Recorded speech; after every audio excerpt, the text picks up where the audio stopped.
Can't you see I'm no good, dear, without you? Take my lips, I want to lose them. I'm Xavier Cook. I work at Los Gatos High School. I have been working in this community for the last 22 years. I do campus security for Los Gatos High School. I've had 2 kids who have gone through the system of Los Gatos. My son graduated in 2011 and my daughter graduated in 2015. And I have 2 daughters at Fisher Middle School that have been in the Los Gatos system for education since they were kindergartners. My name is Lindsay Harris. I'm born and raised in San Jose. I went to Valley Christian High School, and then I went to San Jose State, played basketball there. Currently, I work at Saratoga High School in the TLC, so all the students with accommodations or IEPs come to my classroom to test, or to my computer now, but usually to my classroom. I also coach basketball, so I've coached kids all the way from 2nd grade all the way into college, so I'm just loved mentoring kids and making a change that way. And my name is Kevina Brown. Can you hear me okay? I'm the Community Relations Specialist for University Housing Services at San Jose State. I also teach 2 sections of science, so I wear dual hats at San Jose State. I was born in Los Angeles, but pretty much raised in San Jose. Graduated from Silver Creek High School, and I consider myself an active change agent, so I'm happy to be here today. My name is Harrison Brown. I'm a senior at Los Gatos High School. I'm also part of leadership, and I'm ASB Spirit, so I'm super excited to be here. My name's Allison Tan, and I'm a sophomore at Saratoga High School. I was born in Washington State, but I've been in the school system here since preschool. I'm also part of my school's leadership and class office, and yeah. My name is Sadaf Sabani. I'm a junior at Saratoga High School. I'm also in Spirit Commission and in leadership. I'm a regional anchor in Gen Up, and that's it. My name is Shalini Agarwal. I am a sophomore at Los Gatos High School. I've lived in Los Gatos all my life. I'm also part of the Los Gatos leadership class and am the president of our district's Gen Up chapter. I can start. I had a question for any of you guys if you want to chime in. So I was just wondering what it was like just growing up being our age at your time, because I know as society we've progressed a lot to get where we are today. And I was wondering what it was like, struggles you faced or microaggressions that you faced while you were our age. I'll start. I grew up in South Central Los Angeles. So I grew up around a lot of African-American people, and it was predominantly African-American people. I went to school where it was African-American. If you know anything about South Central Los Angeles, it's a community where economics is not very good there. The schools, the LA Unified schools, are not very good as far as how they take care of us, probably how they teach us. I was raised by a single mother, 2 boys, and if you know anything about where South Central Los Angeles is, you know, trying to raise 2 boys and keep them out of gangs and keep them out of being criminals was a task. My mother worked at the University of Southern California for 20 years. She was very hard on us to make sure her boys didn't ever fall into trouble. And as far as the things that I'd seen, I didn't see anything until I got to San Jose. Race was never an issue because during the time that I was growing up in Los Angeles, it was even the black gangs. The black gangs fought black gangs. They never fought blacks against any other race. And it wasn't till I left that started happening in Los Angeles. When I got to Silver Creek, I walked on campus for the first time and I saw every race possible at Silver Creek High School. And that was my first time I ever was around people of different colors. And I wasn't at a school where it was probably 98% black.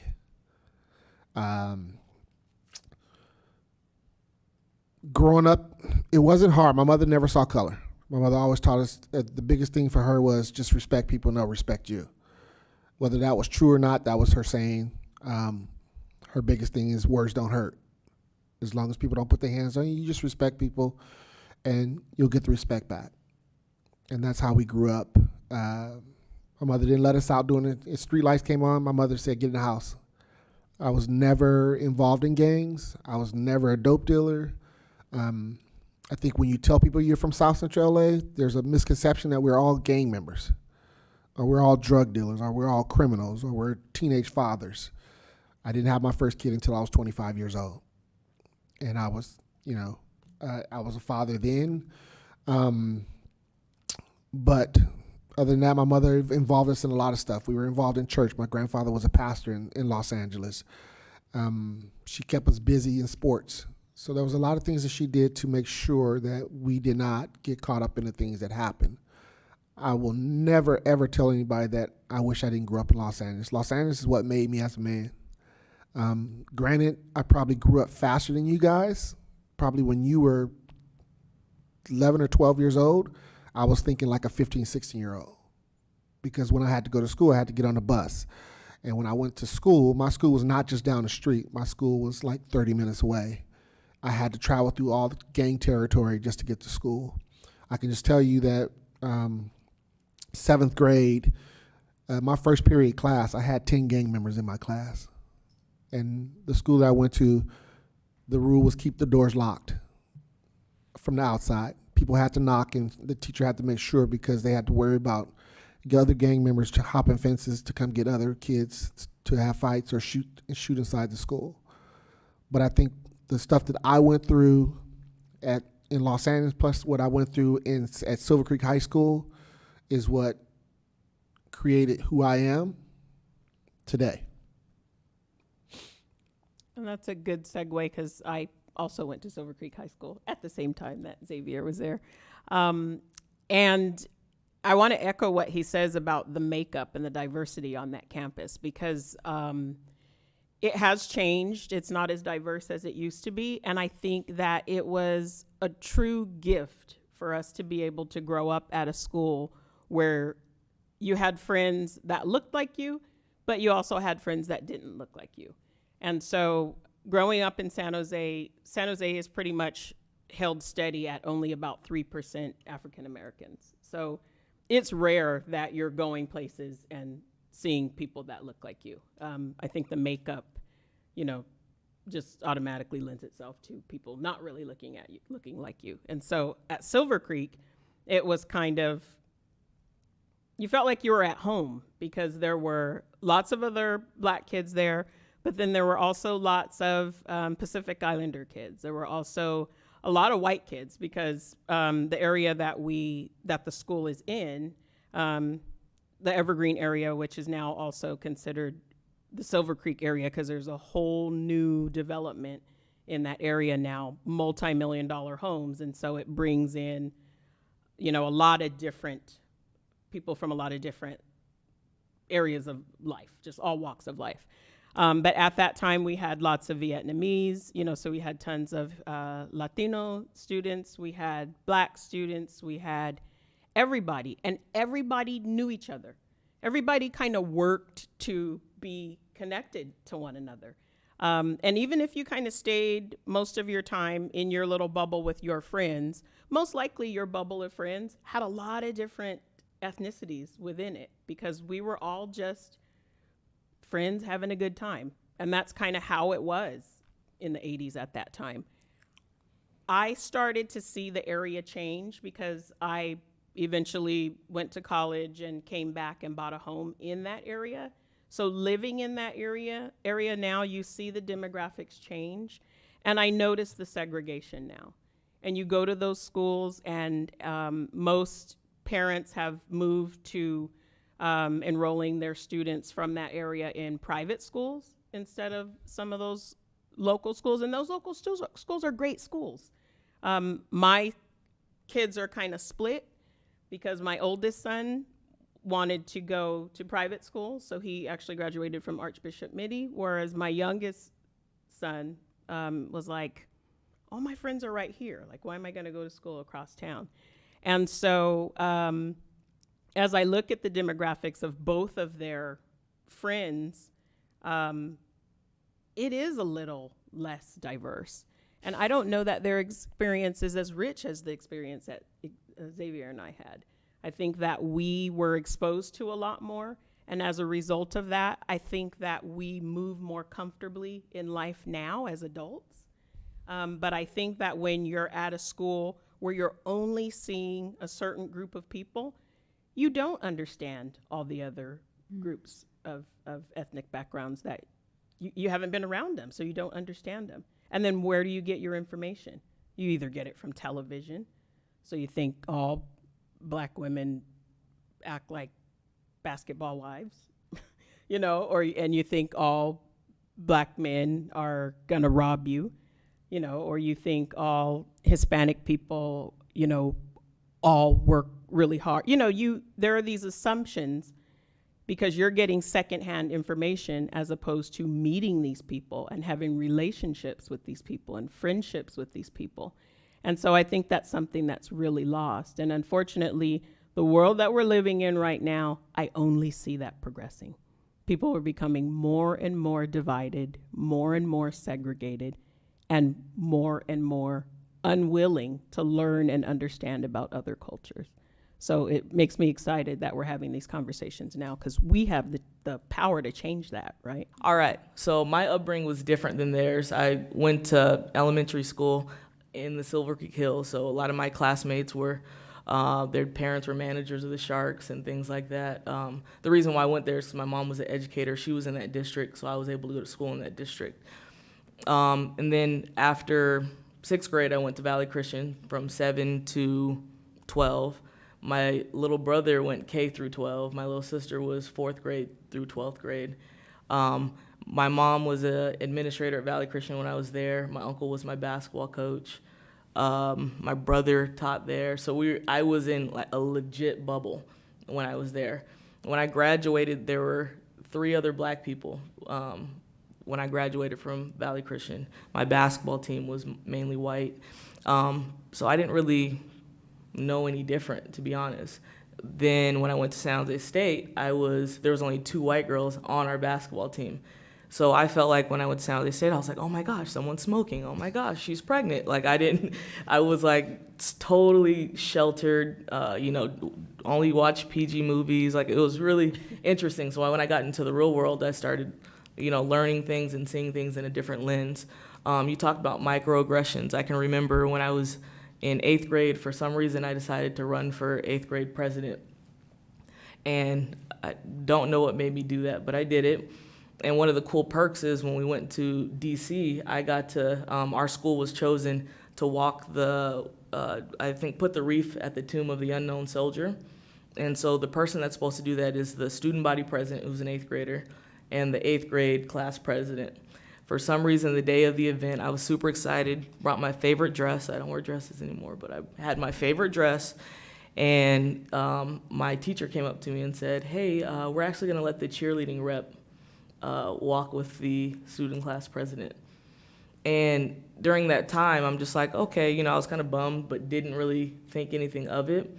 But as an adult, I look back at that and I said, there's 40 schools that are at this presentation. The cheerleading rep is white, the president's white. I wonder why I wasn't chosen to do that. So, I think about those things, and now I work in pretty much the same environment that I grew up in. I get asked all the time, your name is Lindsay? Like, yes, I have dreads, I'm black, and my name is Lindsay. That's okay. All 3 of those things are okay to do together. And so we don't think about how those comments affect us as a race, but we kind of just are like ducks, just water off our back. We just keep moving. We have to think about what we look like when we're going to the store. We have to make sure our attitude is always right. All of these things because we represent a race as opposed to just our individual self. I think something that we always have to keep in our minds that other people maybe don't have to keep in their minds, and maybe I always, in situations like this, like to ask, like, what is the first thing you saw when I walked through the door? usually the first thing that people take notice of when I walk through the door is my black skin. They're not looking at, oh, she's a woman, or, oh, she's only 5'1". Oh, she's a little fluffy. No, they're not looking at any of that. They're looking at this skin, and they're making assumptions based on this skin. And I can't take this off. Wouldn't want to anyway. But if I'm applying for a job and I walk into an interview, I can't be like, ooh, this might hinder me from getting this job. I better change into my other skin. No, I am who I am. On paper, it says Kevina. So they're already probably thinking that I look how I do. But these are all things that I have to think about that other people may not have to think about. So, it's a little added, like Lindsay was saying, I think it's, not realizing they're actually added stressors that are in our everyday life, things that we have to think about that other people don't have to think about. One more thing I wanted to mention, even, we feel like we're in a different society than, 30 years ago, 40 years ago. I was in a makeup store with my Saratoga sweatshirt on, a hat, and this is maybe last year, and I was followed in the store. I called immediately right afterwards, but it's like, man, we're still doing this? Like, it says Saratoga on it, I wasn't stealing anything, wasn't even thinking about stealing anything. But as an adult, I was still followed in the store. It's not like it's a young high school kid. No. And so these things still happen on a regular basis, and it's unfortunate. Very. Yeah, I thank you guys for sharing. Like, one thing that I think is crazy is that, like, when we were at school, I'd see Mr. Cook every single morning driving into the senior lot, and that's something, and the things that you're sharing were some things that I'd never known, so I think it's super interesting just to know that you never really know people's backgrounds. And one thing that I was hearing a lot is, like, in your upbringing, just this racial divide and all these obstacles that had to come with race. And so something I wanted to bring that into is then now coming to places like Los Gatos and Saratoga, what are some examples of like racial insensitivity or certain things that have come up in an environment that we all live in? So my incident happened maybe about 10 plus years ago, maybe longer. I was out, they had asked me to go in front of the school early in the morning to open up the church parking lot because they were having a meeting. And I said, okay. So I went outside, and as I was standing there, I could notice that people kept staring at me. And so I'm used to this. This is, as Kevina said, this skin color draws a lot of attention no matter what you're doing. And so after I had done it and all the cars that came in, I walked into the school and I talked to one of the secretaries. I said, look, you guys gonna have to tell these parents to get here a little quicker. I said, because people are staring at me and I don't know what they're thinking. And then one of the ladies said, people are not like that around here. I said, look, I've been in this skin for a long time, and I can tell you when people are looking at me, and they're looking at me in a whole different light. So maybe a couple months later, they had another meeting. They sent me back out there again, and I was standing there, and the bell had rang for the kids to go into the school. A lady drives by, she's probably in her 60s or 70s. She looked me right in my face, stared at me. She drove past me, stared back at me one more time. And then she got like near 7-Eleven, and she looked back, and she drove away. I was still standing there waiting for parents to show up, and then on the radio, one of the secretaries called and said, hey, Mr. Cook, can I ask you a question? I said, sure. What are you wearing? I said, I'm wearing this, and this. She goes, I'll get back to you in a few minutes and tell you why I'm asking you that question. Well, she got back to me. The lady went home and called the police.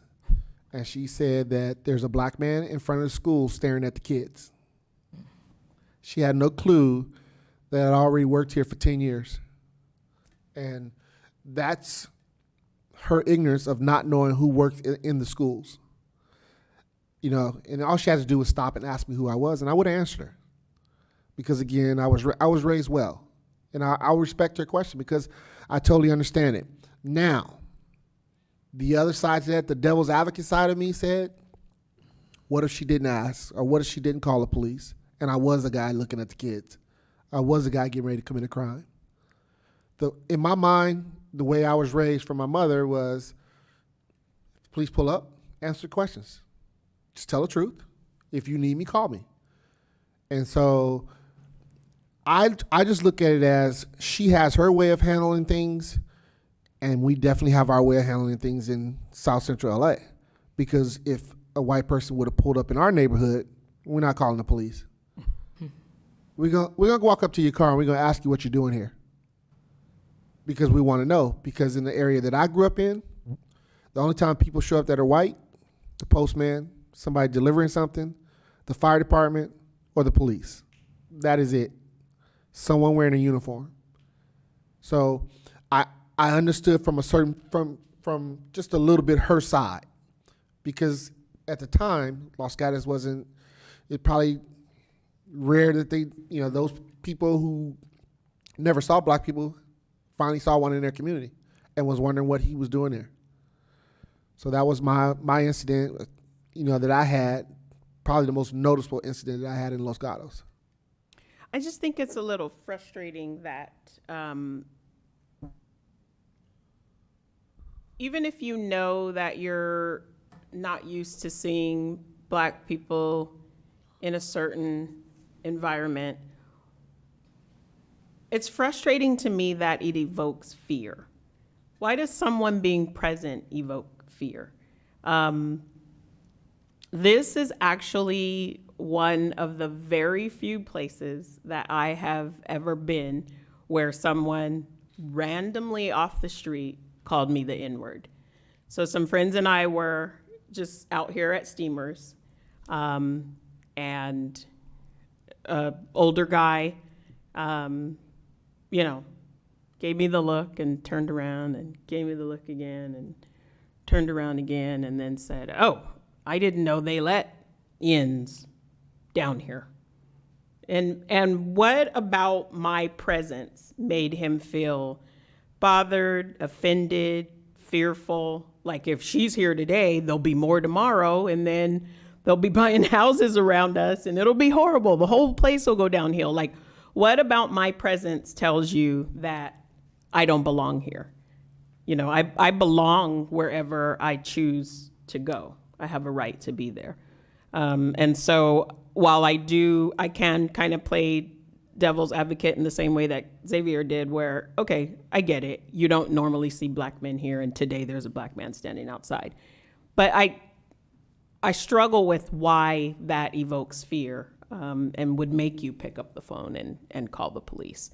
If I saw someone who didn't belong in my neighborhood, I might question why they were there, but it's not going to make me call the cops on them. If I see them doing something suspect, of course, then I'm going to. But for him to just be standing out, that seems very strange to me. But like I said, I have had experiences here in Los Gatos too where, my presence was offensive to people. And so that story doesn't surprise me. I think for me, I drive the special ed kids in the morning time. So we have a van. And so I start my day. I get to the school sometimes at 6, about 6 o'clock, 6:15. And if I get there early, I sit in my car for a little bit next to the vans in the back parking lot. Oh, yeah, definitely early. And so I remember one day I drove up, parked my car in the parking lot, and I sat there. And as I was pulling in, a cop pulled in behind me. And it just sat there and watched me for a good 5-10 minutes. Just sat there, and I'm like, "What is he doing here? Like, I'm where I'm supposed to be. What is he doing?" And he sat there, and I finally got out of the car, turned the lights on in the van, got in the van, and after I got in the van, then he was like, "Oh, okay," and then drove away. And I was sitting there like, what was he, why? Like, I'm just picking up the students. And again, if he would have asked me like, "Hey, what are you doing here?" I'd been, "Oh, I pick up the students in the morning time." And it's that easy. But he decided to sit and follow me rather than just asking the question. And so even on my routes, when I'm in a white van, before it was unmarked, it didn't say the Los Gatos School District. And I would have people literally just stare at me, because I'm sitting in the neighborhood waiting for students to get in the car. So I could be sitting there for 5 minutes or so, and you can just see people walking back and forth staring. And it's like, again, I belong here, I work here, I'm doing a service for your community, for our community, and we still get these looks and things like that. All of me, why not take all of me? Can't you see I'm no good, dear, without you? Take my lips, I want to lose them.